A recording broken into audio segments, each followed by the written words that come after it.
Have you been pre-approved for a mortgage and wondered why the pre-approval came in lower than you expected? And then you asked questions but got dismissed by someone at the bank on the other end of the call and were kind of left confused as to why no one was helping educate you on figuring out what your options are? Well, you are not alone. Hi, I'm Robert Webb, team leader of the Destination DNJ Home Selling Team. I'm here to help you navigate all things real estate, specifically focused on helping our clients with buying, selling, and living in the heart of NJ, North and Central New Jersey. And today, I want to teach you a bit about the basics of how a pre-approval is determined and if there are any levers that you might be able to pull to increase your pre-approval amount. And I would love it if you were able to use this information to see if there is anything that could work for you as you search for a home within your budget to finally get that home that you have been thinking about and avoid paying rent where you essentially get no financial benefit. One of my team members' clients was super disappointed when she got pre-approved with one of the big banks. The pre-approval came in lower than she expected, and when she asked if there was anything she could do or understand how it worked, the representative told her that she would have to wait 3 months before looking at it again to see if there's anything that had changed. 3 months. So that is what prompted this video. So if there is a topic out there that you are unsure about when it comes to buying or selling a home in the heart of NJ, feel free to drop it down below or email us directly and make sure you subscribe to see it answered in a future video. Now, let's hop into it. First things first, I want to give you a brief overview on the 3 main things that are used when you're getting pre-approved. Small disclaimer, I'm a realtor and I don't originate loans. I'm painting with broad strokes here and to give you an overview and some ideas, but the best information you are going to get is from a mortgage loan officer who is familiar with your unique circumstances. I'm going to leave a link down below to our preferred lender if you want to get a customized view on your own situation. So, the 3 things that a lender is going to look at: 1, your verifiable income; 2, your debt to income; and 3, your credit score and how credit risky you might be. Verifiable income is the income that you make that gets reported on your taxes. If you are a school teacher, this is your bi-weekly paycheck amount from the school. Or if you sell cars for a living, it is the average of your monthly commissions and so on. The income needs to be proven. So if you are working with cash or have a side hustle that you're not reporting as income on your taxes, well, A, that's illegal, and B, you're not going to be able to use that income to count towards qualifying for a mortgage. Debt to income is just a ratio where the bank takes your total monthly debt load, including the potential new mortgage you want to apply for, and divides it by your monthly verifiable income to get a percentage. Different loan options work with different percentages, but a good rule of thumb is that your debt should not exceed 40 to 43% of your income monthly, kind of on the high end. And lastly, they're going to be looking at your credit score to determine how risky of a buyer you might be when it comes to issuing you more credit. If you have late payments or missed payments, then they are going to expect that that might continue once they issue you new credit, and they have to make a decision and a calculation based on that. Now that we understand the basics of what the creditors are looking for, let's go into the 5 levers that you might be able to pull to increase your pre-approval amount and obtain that dream home. The first one is going to sound obvious, but don't turn the video off here. The rest of these are a bit more unknown and can be really helpful. But the first one is to increase your income. Like I said, pretty obvious, right? But some of the tactics here might be a little bit less known.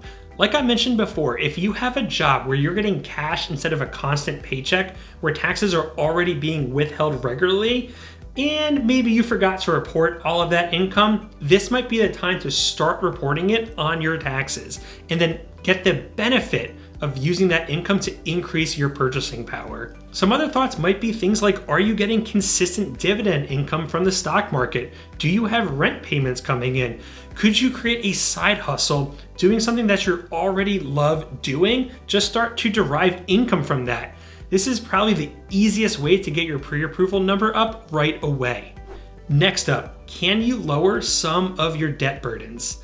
With the way the debt to income ratio works, everything that you have as a debt starts to eat up part of that ratio that can be spent on potential housing.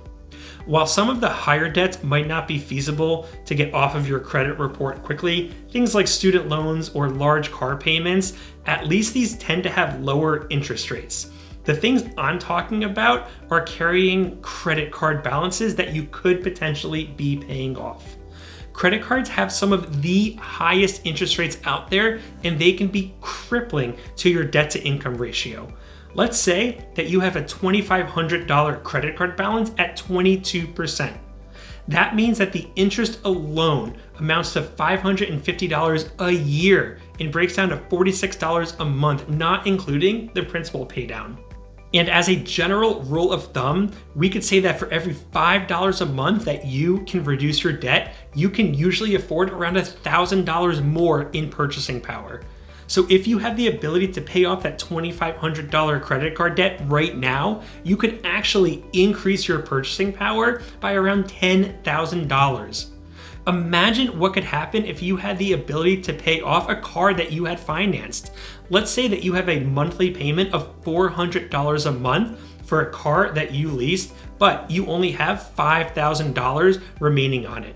Paying it off right now might hurt your bank account a little bit in the short term, but that could potentially increase your purchasing power by a whopping $80,000. If that tip is something that you could use, I would love to ask you to give this video a like. It helps my channel get to more people that could use this information as well, or feel free to send it to them directly. All right, now let's talk about credit scores. Assuming you don't have any recent repossessions or foreclosures or any large black stains that financial institutions typically frown upon, raising your credit score can instantly increase your purchasing power by getting you more attractive interest rates. Let's say, for example, that you have a 680 credit score. You have made some late payments in the past, you have carried a high credit card balance in the past, and your credit score has just taken a little bit of a hit. Well, if you can work on getting your credit score up from 680 to 710, you are now going to break into a new tier from fair credit to good credit. And more lenders are going to want to lend to you because they see you as less risky on paying back your loan. You might be able to go from a 5.5% interest rate to a 5.375% interest rate. And while that doesn't sound massive, what it does mean is that you can now borrow more money for the same exact monthly payment, because the less money you spend, allocate it towards a higher interest rate that could rather be going towards your principal, means that you can afford more house for the same payment. Now, let's assume you spend even more time and get your credit score above 740. This is typically where you start to see the best interest rates. Now lenders are offering you 5.125. Well, you just magically increase your purchasing power even more. I'm gonna leave a link to a video down below where you can learn more about raising your credit score if you want to. Next up, could you increase your down payment amount?